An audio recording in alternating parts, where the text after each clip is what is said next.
Hello students. सो आज हम लोग एक फिजिक्स का बहुत ही इंपॉर्टेंट टॉपिक स्टार्ट करने वाले हैं जो कि है मैकेनिक्स। ठीक है, जैसे कि आप देख रहे हो मैकेनिक्स ये काफ़ी इंटरेस्टिंग टॉपिक है, कॉन्सेप्चुअल है, एट द सेम टाइम ये फिजिक्स का सबसे ज़्यादा लेंथी टॉपिक है। मतलब ऐसा नहीं है कि मैंने यहाँ पर मैकेनिक्स लिख दिया तो वो जस्ट एक चैप्टर को रिप्रेजेंट कर रहा है।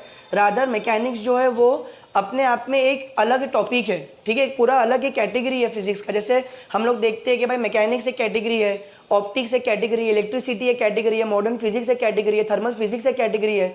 तो उसी तरीके से मैकेनिक्स जो है वो अपने आप में कैटेगरी है। इसमें हमको बहुत सी चीज़ें पढ़नी है जो कि हम लोग आगे चल के क्लासिफिकेशन में देखेंगे।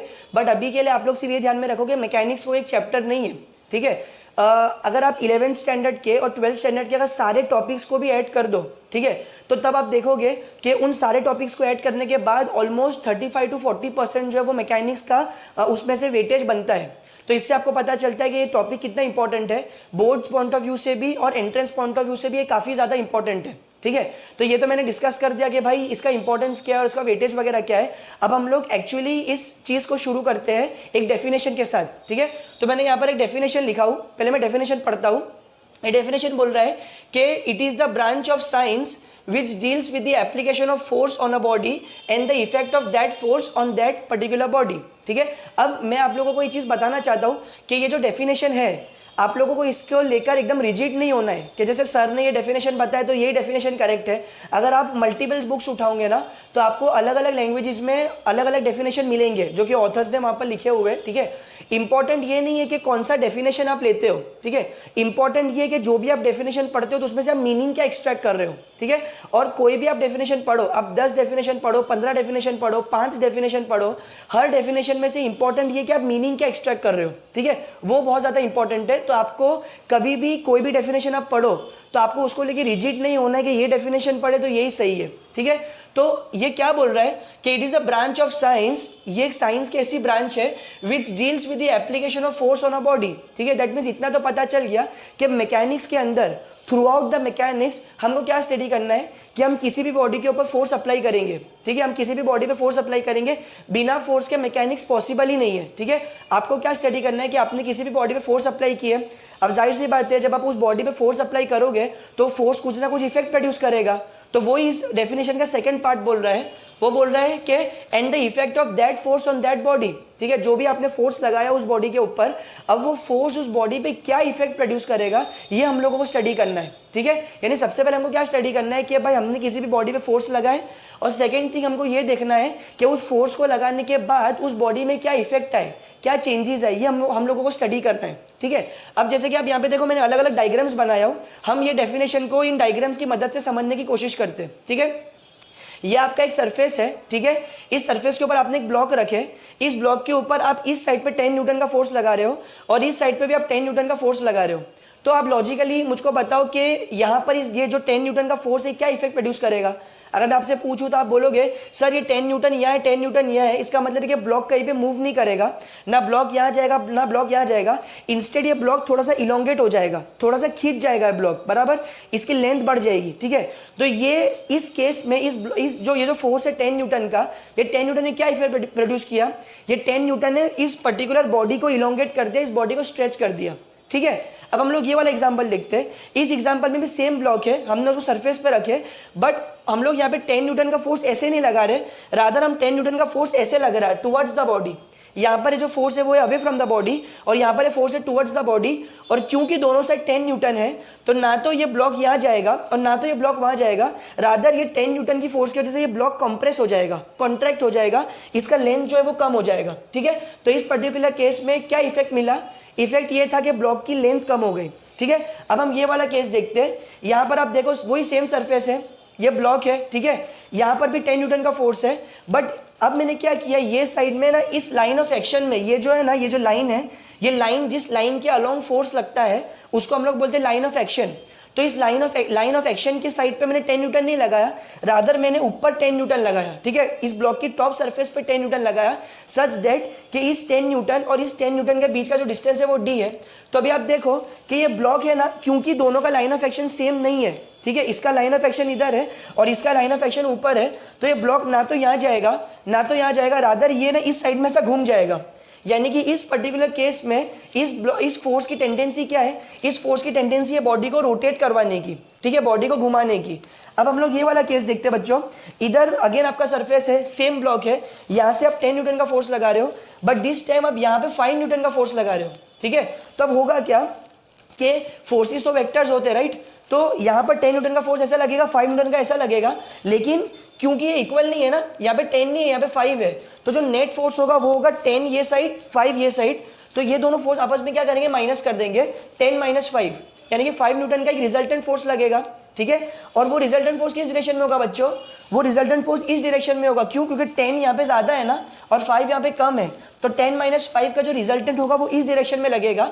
दैट मीन्स इस बार बॉडी क्या करेगी, बॉडी जो है वो राइट हैंड साइड में मूव करने लगेगी with a net force of 5 Newton, with a net force of 5 Newton, ठीक है। तो इस केस में बॉडी का इफेक्ट क्या, फोर्स का इफेक्ट क्या मिला, फोर्स का इफेक्ट मिला to slide the body, to translate the body with a net force of 5 newton in the right direction, correct. अब हम लोग ये वाला केस देखते हैं। अब यहाँ पर देखो बच्चों, यहाँ पर सेम सरफेस है, सेम ब्लॉक है, यहाँ 10 न्यूटन का फोर्स लग रहा है, बट यहाँ पे सामने से कोई फोर्स नहीं आ रहा है, ठीक है। तो यहाँ पर क्या होगा, ये बॉडी ऑब्वियस सी बात है स्लाइड करेगी राइट साइड में, क्योंकि सामने से कोई फोर्स नहीं आ रहा है, तो जो फोर्स यहाँ पे लग रहा है उसी फोर्स से बॉडी स्लाइड करने वाली है। दैट मीन्स इस केस में भी what is the effect which is going to be produced on the body, the effect is the body is going to slide in the right direction with a net force of 10 newton, ठीक है। अब हम लोग ये वाला case देखते हैं बच्चों, यहाँ पर देखो ब्लॉक है, सेम सरफेस है, 10 न्यूटन का फोर्स लगा रहे हो, बट दिस टाइम ये जो यहाँ पे आप देखो मैंने 11 न्यूटन लिखा है। दैट मीन्स ये जो ब्लॉक है ना, ये ब्लॉक खुद एक फ्रिक्शनल फोर्स ऑफर कर रहा है बच्चों। ये जो ब्लॉक है ना, ये ब्लॉक सॉरी मेरी मिस्टेक हुई, ये जो सरफेस है, ये सरफेस एक फ्रिक्शनल फोर्स ऑफर कर रही है, कितने का, 11 न्यूटन का, ठीक है। अब जाहिर सी बात है, ये जो ब्लॉक है इस पर आप 10 न्यूटन का फोर्स लगा रहे हो, लेकिन ये सरफेस आपकी 11 न्यूटन का फ्रिक्शनल फोर्स ऑफर कर रही है, ठीक है। इसका मतलब क्या कि ब्लॉक मूव होगा क्या, ब्लॉक मूव नहीं होगा। क्यों, क्योंकि अगर आपको ब्लॉक को मूव करवाना है तो जो आपका अप्लाइड फोर्स होगा ना, वो आपके फ्रिक्शनल फोर्स से ज्यादा होना चाहिए। यहाँ पे आपका अप्लाइड फोर्स 10 न्यूटन है, लेकिन फ्रिक्शनल फोर्स 11 न्यूटन है, दैट मीन्स आपका ब्लॉक मूव नहीं होगा। तो इस केस में क्या हो रहा है, इस केस में इफेक्ट क्या मिल रहा है, अगरचे आप फोर्स लगा रहे हो लेकिन फिर भी आपका ब्लॉक मूव नहीं हो रहा है, राइट। तो जैसे कि आपने देखे कि ये जो डेफिनेशन मैंने आपको बताया कि मैकेनिक्स जो है वो it is a branch of science जो डील करती है किसी भी बॉडी के ऊपर फोर्स के एप्लीकेशन से, और जब आपने फोर्स लगाया तो उस फोर्स के एप्लीकेशन से बॉडी में क्या इफेक्ट प्रोड्यूस होता है, इस चीज़ से डील करती है। और हमने ये पर्टिकुलर जो डेफिनेशन है हमने देखे कि हम ऑलमोस्ट सब में 10 न्यूटन का फोर्स लगा रहे हैं, बट सेम बॉडी के ऊपर वही 10 न्यूटन का फोर्स है वो अलग इफेक्ट प्रोड्यूस कर रहा है, राइट। तो ये एक बेसिक सा जो है वो इंट्रोडक्शन था। अब हम लोग आगे चल के इसको डिटेल में जो है मैकेनिक्स को स्टडी करेंगे। सो अभी हम लोग देखेंगे कि मैकेनिक्स का क्लासिफिकेशन क्या है, ठीक है। यहाँ पर मैंने मेरे पीछे पूरा जो भी हमको एंटायर मैकेनिक्स जो हमको स्टडी करना है वो मैंने लिख दिया हूँ। अगर आप लोगों को ये चीज़ समझ में आ गई ना, तो आपको ये समझ में आ जाएगा कि हम लोगों को क्या पढ़ना है, कितना पढ़ना है और कैसे पढ़ना है। इस पूरे क्लासिफिकेशन के अंदर हमारा एंटायर मैकेनिक्स जो है वो कवर होने वाला है, ठीक है। तो जो हमारा मैकेनिक्स है वो बेसिकली 3 पार्ट्स में डिवाइडेड है, ठीक है। एक पार्ट है रिजिड बॉडी मैकेनिक्स, दूसरा है डिफॉर्मेबल बॉडी मैकेनिक्स और तीसरा है फ्लूइड मैकेनिक्स। तो हम लोग एक एक करके इसको देखते हैं। सबसे पहला है रिजिड बॉडी मैकेनिक्स। तो देखो बच्चों, मैकेनिक्स का जैसे कि मैंने आपको बताया कि मैकेनिक्स का तो लेना देना फोर्स से होता है, ठीक है। तो फोर्स तो हर सब जगह रहने वाला ही है, लेकिन यहाँ पर एक टर्म आया रिजिड बॉडी, ठीक है। अब रिजिड का मतलब क्या होता है कि एक ऐसी बॉडी जिसके ऊपर अगर आप फोर्स लगाओ, ठीक है, अब ध्यान से सुनना, एक ऐसी बॉडी जिसके ऊपर अगर आप फोर्स लगाओ और उसका शेप और साइज चेंज ना हो, उसमें किसी भी तरीके का कोई भी डिफॉर्मेशन या कोई भी डिफ्लेक्शन आपको देखने को ना मिले, ठीक है, ऐसी बॉडी को हम लोग रिजिड बॉडी बोलते हैं, राइट। अब आप बोलोगे सर ऐसी तो कोई बॉडी होती नहीं है, क्योंकि हम लोग जब किसी भी बॉडी पे फोर्स लगाएंगे तो उसके अंदर तो शेप और साइज तो चेंज होगा ना।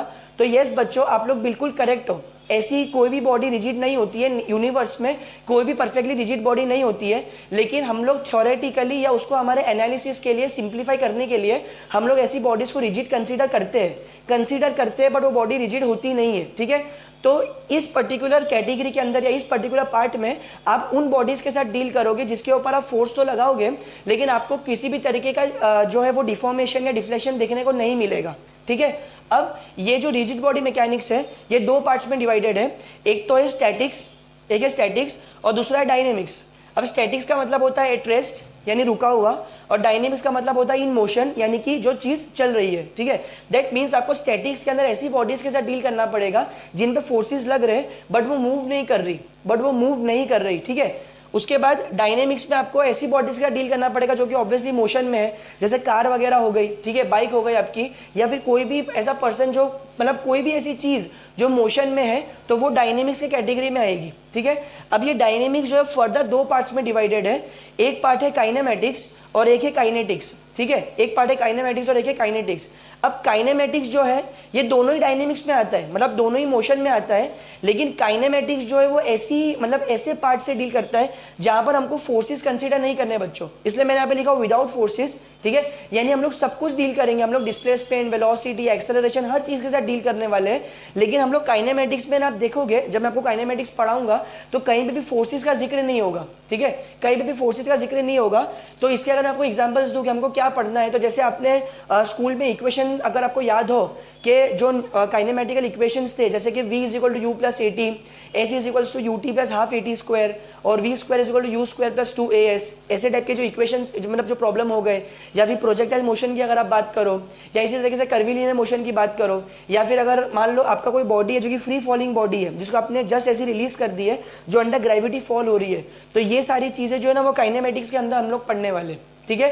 अब आप बोलो सर ऐसा कैसा पॉसिबल है, बिना फोर्स के तो मोशन हो नहीं सकता, तो ये सब करेक्ट हो। हम लोगों ने स्कूल में पढ़े हैं कि force is equal to mass into acceleration, बराबर, ये बेसिक फॉर्मूला हम लोगों ने पढ़े हैं, ठीक है।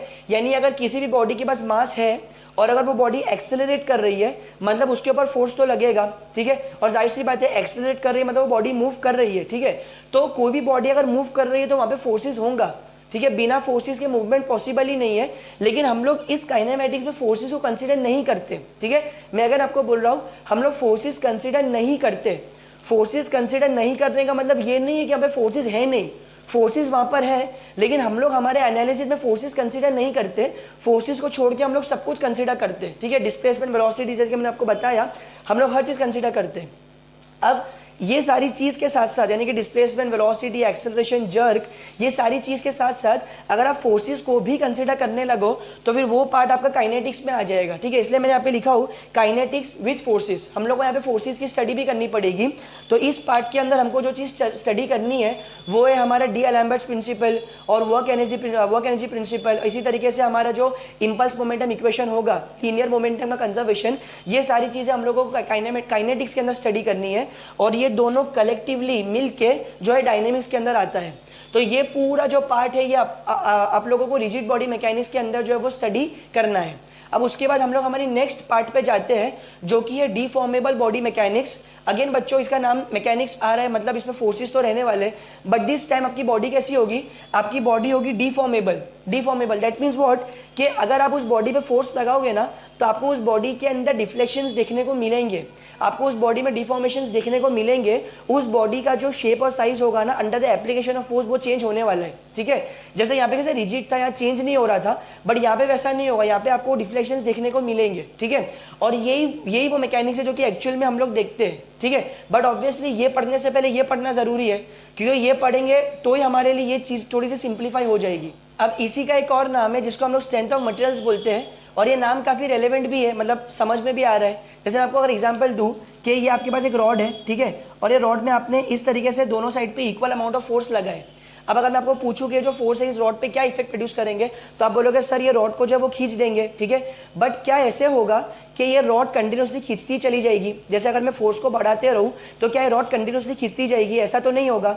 जैसे जैसे आप फोर्स को बढ़ाओगे रॉड की लेंथ भी बढ़ेगी, लेकिन एक टाइम ऐसे आएगा कि ये रॉड जो है वो टूट जाएगी, राइट। यानी कि मान लो मिसाल के तौर पे कि अगर इसका जो लोड उठाने की कैपेबिलिटी है वो 50 न्यूटन लोड उठा सकती है, ठीक है, वो 50 न्यूटन लोड उठा सकती है। अब अगर आपका जो लोड है, अगर आपका फोर्स है 49 न्यूटन है, तब तक का भी ये टूटेगी नहीं, इसकी इलोंगेशन हो जाएगी, ये खींच जाएगी, लेकिन ये रॉड जो है वो ब्रेक नहीं होगी, ठीक है। लेकिन द मोमेंट अगर आपने 51 न्यूटन्स कर दिए, अगर आपने 60 न्यूटन्स कर दिए, दैट मीन्स अगर आप 50 न्यूटन से ज़्यादा गए तो ये रॉड जो है वो टूट जाएगी। दैट मीन्स कि इस पर्टिकुलर मैकेनिक्स के अंदर हम लोगों को ये स्टडी करना है कि कोई भी मटेरियल जो भी हमारे पास है, स्टील है, एल्यूमिनियम है, ब्रास है, कॉपर है, तो ये पर्टिकुलर मटेरियल्स की स्ट्रेंथ कितनी होती है, ये लोग कितना मैक्सिमम लोड उठा सकते हैं या कितना मैक्सिमम स्ट्रेस उठा सकते हैं, वो चीज़ हम लोगों को इस पर्टिकुलर सेक्शन में स्टडी करनी है, ठीक है।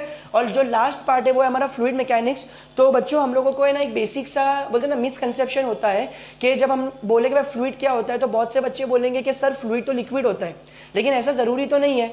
फ्लूइड का मतलब होता है कि एनीथिंग विच फ्लोज, हर जो चीज़ जो बहती है जो फ्लो होती है उसको हम लोग क्या बोलते हैं, फ्लूइड्स बोलते हैं। अब लिक्विड फ्लो होता है तो इसके लिए हम लोग उसको फ्लूइड बोलते हैं। गैसेस भी फ्लो होती है तो इसके लिए हम लोग गैसेस को भी जो है वो फ्लूइड बोलते हैं, राइट। अब जब आपका लिक्विड फ्लो हो रहा है या जब आपका गैसेस फ्लो हो रहा है तो उस केस में जो भी फोर्सेस आएंगे, ठीक है, या जो भी मैकेनिक्स होगा तो वो चीज़ हम लोगों को फ्लूइड मैकेनिक्स में स्टडी करनी है। अब जैसे ही रिजिड बॉडी मैकेनिक्स में दो पार्ट होते हैं, स्टैटिक्स और डायनेमिक्स होता है, वैसे ही फ्लूइड मैकेनिक्स में भी दो पार्ट होते हैं जो कि स्टैटिक्स और डायनेमिक्स। स्टैटिक्स जैसे कि मैंने आप लोगों को बताया कि वो डील करेगा when the fluid element is at rest, जब आपका फ्लूइड जो है वो रेस्ट में है तो तब आपका स्टैटिक्स आने वाला है, और जब आपका फ्लूइड जो है वो मोशन में है तब आपका डायनेमिक्स आएगा। अब अगर मैं आपको एग्जांपल दूं तो लेट सपोज कि आपके पास एक ग्लास ऑफ वाटर है, ठीक है, आपके पास एक ग्लास है, उसमें आपने पानी भर दिया है। अब वो जाहिर सी बात है कि पानी तो मूव नहीं हो रहा है, पानी तो रेस्ट पोजीशन में है, मतलब ये किस में आएगा, स्टैटिक्स में आएगा, ठीक है। लेकिन क्यों, मतलब उसकी रेस्ट पोजीशन में भी वो जो फ्लूइड है, वो जो पानी है, वो उस पर्टिकुलर ग्लास के हर सेक्शन के ऊपर फोर्स एक्सर्ट कर रहा है। दैट मीन्स वहाँ पे आपको ये डिटरमाइन करना पड़ेगा कि ये जो वाटर है कितना फोर्स एक्सर्ट कर रहा है। तो इस केस में जो आप फ्लूइड मैकेनिक्स पढ़ोगे वो स्टैटिक्स में आएगा, ठीक है। लेकिन अगर वही वाटर अगर आपका एक पाइप में से फ्लो हो रहा है, आप ध्यान से सुनना, अगर आपका वही वाटर एक पाइप में से फ्लो हो रहा है तो उस केस में आपका वाटर रेस्ट पे नहीं है ना, आपका वाटर मूविंग कंडीशन में, तो तब आपका जो मैकेनिक्स होगा वो पूरा चेंज हो जाएगा, पूरी नई फिजिक्स आएगी, पूरे होल सेट ऑफ नए लॉज आएंगे, नए इक्वेशंस आ जाएंगे। तो वो चीज़ किस में आएंगी, वो चीज़ डायनेमिक्स में आएंगी बच्चों। अब जैसे ही यहाँ पे रिजिड बॉडी मैकेनिक्स में काइनेमेटिक्स और काइनेटिक्स था, ठीक है, वैसे यहाँ फ्लूइड मैकेनिक्स में भी काइनेमेटिक्स और काइनेटिक्स हमको पढ़ना है। काइनेमेटिक्स एज यूजुअल फोर्सेस को कंसीडर नहीं करता और काइनेटिक्स फोर्सेस को भी कंसीडर करता है। अब जैसे कि मैं आपको बोला क्या यहाँ पे फोर्सेस नहीं होंगे क्या, ऐसा नहीं है, बिना फोर्सेस के मोशन ही पॉसिबल नहीं है। तो काइनेमेटिक्स में जो है, काइनेमेटिक्स में भी फोर्सेस होते हैं बट हम लोग हमारे एनालिसिस में कंसीडर नहीं करते। फोर्सेस को छोड़ के हम लोग सब कुछ कंसीडर करते हैं, डिस्प्लेसमेंट, वेलोसिटी, एक्सेलरेशन, जर्क, हम लोग सब कंसीडर करते हैं, बट फोर्स को कंसीडर हम लोग कभी भी नहीं करते। और ये जो सारी चीज़ें मैंने आपको बताया, डिस्प्लेसमेंट, वेलोसिटी, ये सब जो मैंने बताया, इसके साथ जब आप लोग अगर फोर्स को भी मिला लो तो वो चीज़ काइनेमेटिक्स में हो जाती है। तो बेसिकली ये जो पार्ट है फ्लूइड मैकेनिक्स का और ये जो रिजिड बॉडी मैकेनिक्स का जो पार्ट है ये ऑलमोस्ट सेम है। बस आपको यहाँ पर क्या करना है, यहाँ पे आपको सॉलिड्स के साथ डील करना है और यहाँ पे आपको लिक्विड्स और गैसेस के साथ डील करना है, ठीक है। तो आई होप कि आप लोगों को एक क्लासिफिकेशन जो है वो समझ में आया। यहाँ पर मतलब बोलते हैं ना, इससे आप लोगों को एक पिक्चर मिल गया होगा कि हमको क्या पढ़ना है, कैसे पढ़ना है, कितना पढ़ना है। अब एक्चुअल जो हम लोग को कंटेंट स्टडी करना है हम लोग उसमें जाएंगे, बट ये चीज़ आई होप कि मतलब आप लोगों को जो है वो अच्छे तरीके से आपके माइंड्स में जो है वो उतरी होगी।